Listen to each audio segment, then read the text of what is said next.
So, bago natin iwanan tong kinematics o yung motion application of derivatives in motion problems, kailangan magkaroon muna tayo ng mastery.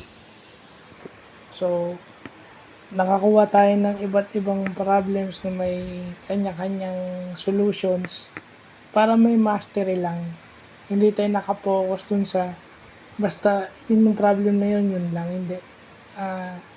Kailangan ito yung topics na bago natin iwanan, meron tayong mastery. So yun, mastery in application of derivatives in motion problems.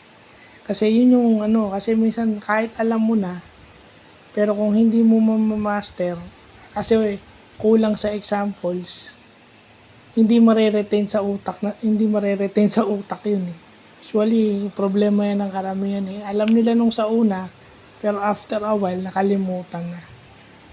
At yun din ang sakit ko, yun ang isa sa mga weaknesses ko, kaya kailangan may mastery ka talaga. So, ito yun. Diba? So, yun.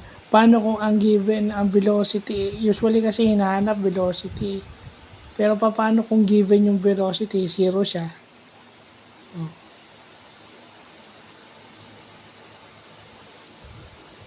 Diba yung first derivative is velocity, paano kung yung velocity is equal to 0 na agad? So automatic ang hahanapin mo dun is yung time t, tsaka yung acceleration. So yun yung pinag-aaralan natin ngayon. Paano kung hindi yung usual yung hinihingi, di ba? Paano kung yung usual na hinihingi given na, pero ang value niya 0 pa? Okay, yun ang minamaster natin ngayon. So yun lang po.